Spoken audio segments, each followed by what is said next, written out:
Et vous écoutez Culture Média sur Europe 1, 10h, 11h30 avec Thomas Hill et votre invité ce matin, Thomas. Ben oui, je reçois ce matin l'icône de la mode, Christina Cordula, qui va lancer en avant-première ce soir sa chaîne YouTube au Pathé Palace.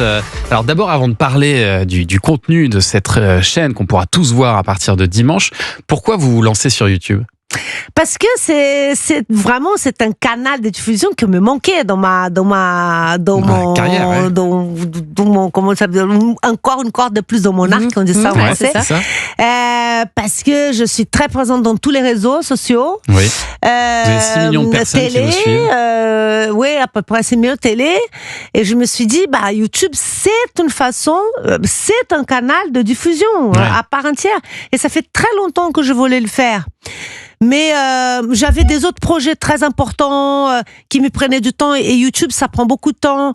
Après, il fallait aussi un temps de réflexion pour comprendre l'économie, comment codes. Ça marche, comment les codes, et filmer comment. Et mais on dit que c'est différent, mais c'est pas si différent. Mais pour moi, c'était un monde. Et ça m'a mis 2 ans quand même pour bien mûrir l'idée. Et puis finalement, après rencontrer plusieurs producteurs dans Paris, tout ça, je rencontrais Lucas, par le biais de mon fils d'ailleurs, c'est mon fils qui m'a présenté. Et finalement, voilà, ce que je voulais faire depuis très très très longtemps va avoir lieu. Maintenant, j'espère que ça va plaire. Oui, mais il y a des idées, il y a des concepts très sympas. Il y a des très bonnes idées. Mais alors, c'est vrai que nous, on vous connaît d'abord pour vos émissions de télé. Est-ce que ce que vous allez proposer sur YouTube, ce sont des choses que vous avez déjà proposées à des chaînes de télé comme M6 par exemple ?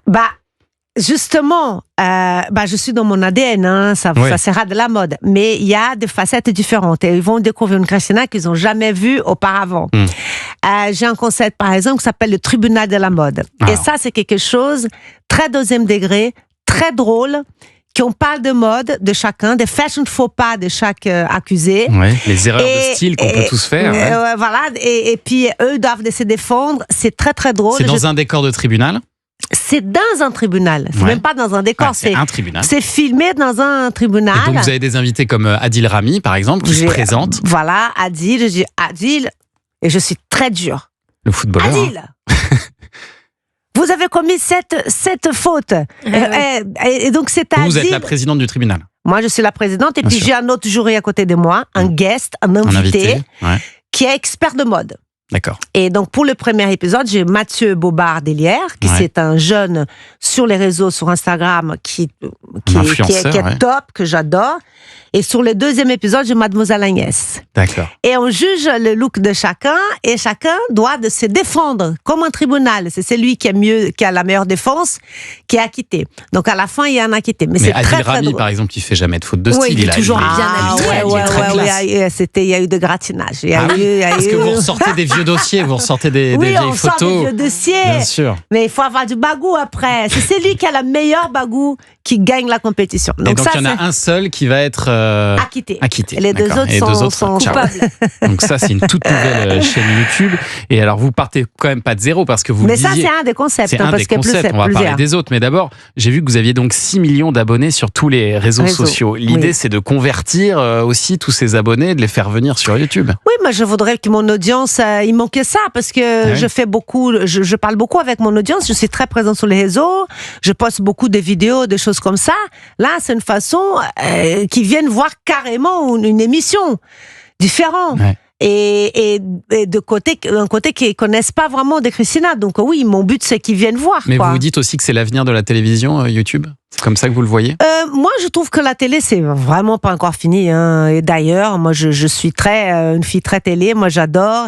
Et d'ailleurs, je suis bientôt sur RMC avec une émission que j'ai déjà animée, que c'est Coups humains, que je pouvais pas dire non. Mais donc, voilà, je pense que c'est 2 publics différents.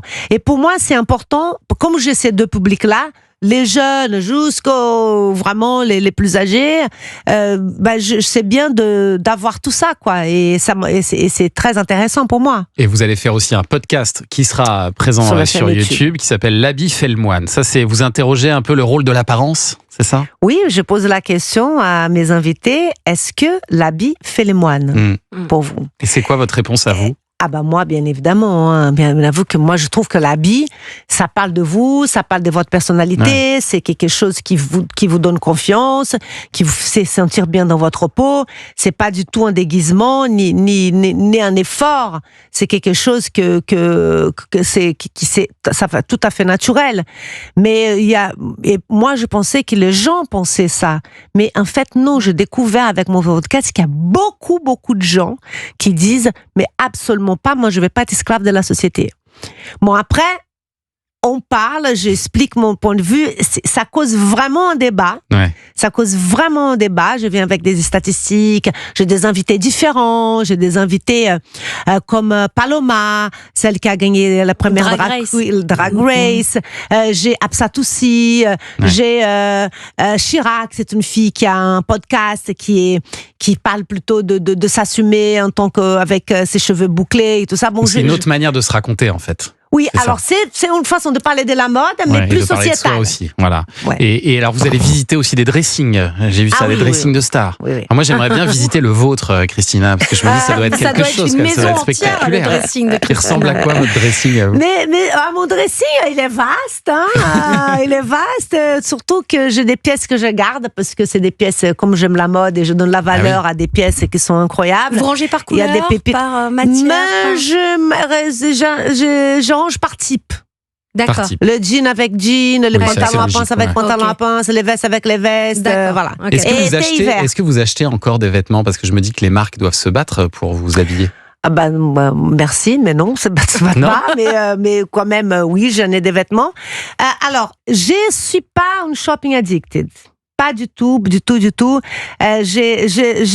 n'achetez pas tant que ça. Je ne suis pas la fille de l'achat compulsif. Pas du tout. D'accord. Je réfléchis à ce que je vais choisir et j'achète la bonne pièce parce que je sais que c'est un intemporel qui va être là pendant longtemps. Donc voilà. Ouais. J'achète pas. Je regarde la première boutique que j'achète. Je regarde plusieurs boutiques et après je fais mon choix. On va aller pouvoir découvrir tout ça sur votre chaîne YouTube, Christina Cordula, le lancement. Donc en avant-première, c'est ce soir au Pathé Palace. Et puis alors dès dimanche, 18h sur YouTube, donc avec le premier épisode du Tribunal de la mode. On vous souhaite bonne chance pour cette nouvelle aventure, Christina. Et merci d'être venue nous en parler ce matin sur Europe. Merci.